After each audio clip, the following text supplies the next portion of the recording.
అమృతానగర్లో పాత ఇవ్వాలి ఇవ్వాలి ఇవ్వాలి ఇవ్వాలి ఇవ్వాలి ఇవ్వాలి ఇవ్వాలి ఖాళీ ఇంటి స్థలాలను ఇవ్వాలి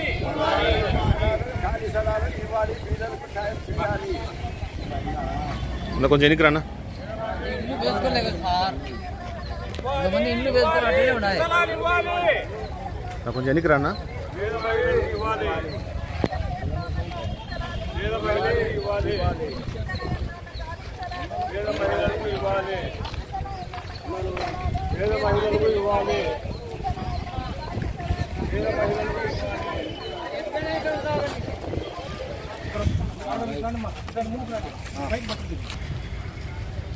కనిపిస్తున్నాయి సార్ ఇంకా పైకి వద్దులేబ్బా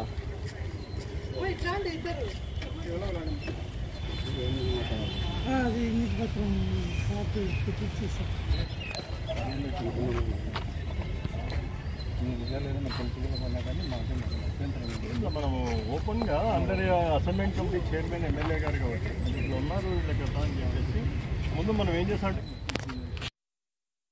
1 year బ్యాక్ అయితే మీరు కరెక్ట్ విత్ ఇన్ 3 months కింద తెచ్చినారు. ఇంకోటి సార్ రిక్వెస్ట్ సార్ ఏమైందంటే ఇందులో పేదవాళ్ళకి ఆధార్ కార్డులు అవన్నీ తీసుకుని ఇంతకుముందు తీసుకుని అమ్ముకున్నారు స్థలాలు వీళ్ళ పేర్ల మీద. అది వాళ్ళ అమ్ముకోవడం వీళ్ళు అమ్ముకున్నారా వీళ్ళు అమ్ముకున్నారు. అది ఎంక్వైరీ అన్ని బయటపడతాయి. ఎన్ని వెరిషన్లు అన్ని బయటపడతాయి. సర్లేడమ్మా సార్ రిప్రజెంట్ చేశారు.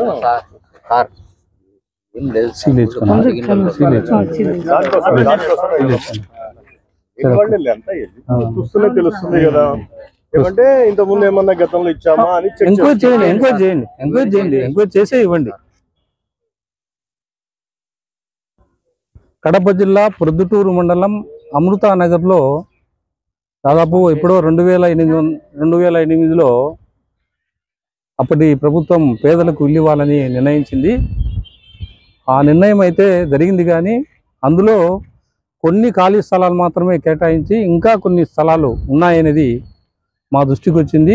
మా దృష్టికి రావడమే కాకుండా మేము ఆర్టీఐ యాక్ట్ ద్వారా కొంత సమాచారాన్ని సేకరించి ఆ సమాచారం మేరకే మేము మా ప్రజాపక్షం తరఫున టౌన్లో కానీ ఇంకా టౌన్ చుట్టుపక్కల ఉండే పేదల యొక్క మహిళలను మేము వాళ్ళు కూడా మాకు లేవు అని చెప్పడంతో మేము ఈ సేకరించి దాదాపు ఈరోజు ఒక 100 అప్లికేషన్లను ఎంఆర్ఓ గారికి ఇవ్వడం జరిగింది.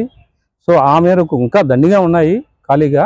అయితే వీళ్ళు 100 మంది వచ్చినారు కాబట్టి 100 మంది మేము అప్లికేషన్లు ఎంఆర్ఓ గారికి ఇవ్వడం జరిగింది. సో ఆయన ఇదంటే వెరిఫై చేసి నిజమైన అర్హులు ఎవరైనా ఉన్నారు అని అంటే వాళ్ళకు అలాట్ చేయాలని చెప్పి మేము ఈ సందర్భంగా గౌరవనీయ తహసీల్దార్ గారికి మేము విజ్ఞప్తి చేసుకుంటున్నాం ప్రజాపక్షం తరఫున. నేను ప్రజాపక్షం అధ్యక్షుని, పుత్తాలక్ష్మి నా పేరు. ఈయన వైస్ ప్రెసిడెంట్ అబ్దుల్ రహీం.